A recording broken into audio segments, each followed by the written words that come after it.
So now let us try to understand what are the general cost for financial statements fraud.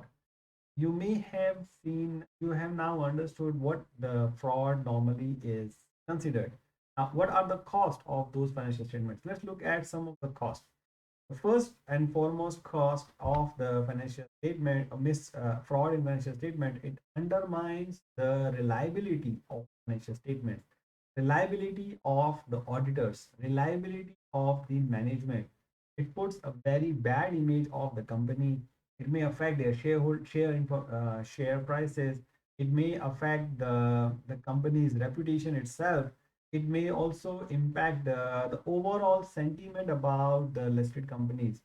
It may also incur legal costs of discovering the fraud, charging the peoples, and then also trying to recover the money. It may also be loss of the goodwill of the company among the suppliers, among the investors.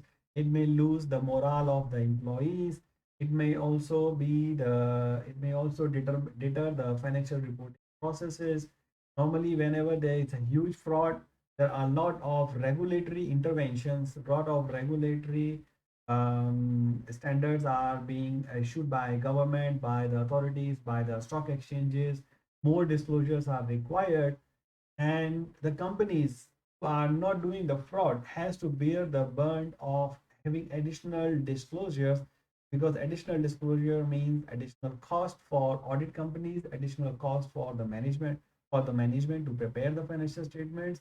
There is a lot of time, resources, money is being wasted by one person's fraud, but the other people's have to comply with it.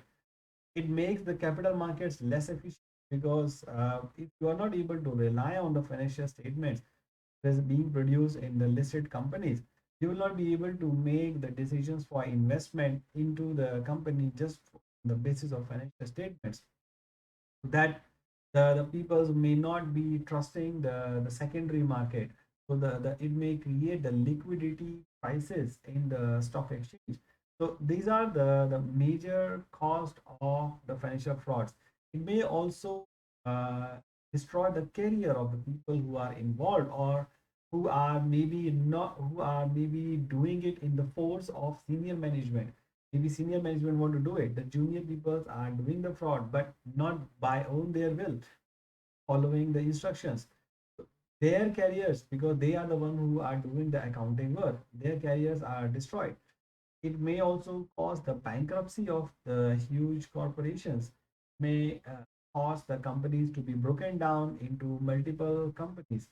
It has happened with the other companies, the Enron, the Satyam Computers.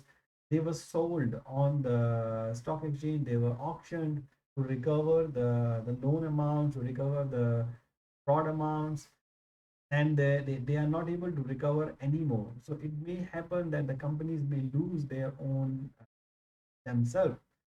It does encourage the regulatory intervention. It does devastate the normal operations of the companies. It does raise the serious doubt about the efficiency of the financial statement audits, and also the who's which the auditors which are doing the audit in good faith. Maybe they are not part of the fraud. Maybe they don't they did their own due diligence to try and discover the fraud. But if the company has done a fraud and auditors are not able to hide it, the legitimate liability of the audit firm itself is also at risk. So the auditor companies have to also invest a lot of time and resources just to make sure there is no fraud. So that's the cost of the financial state.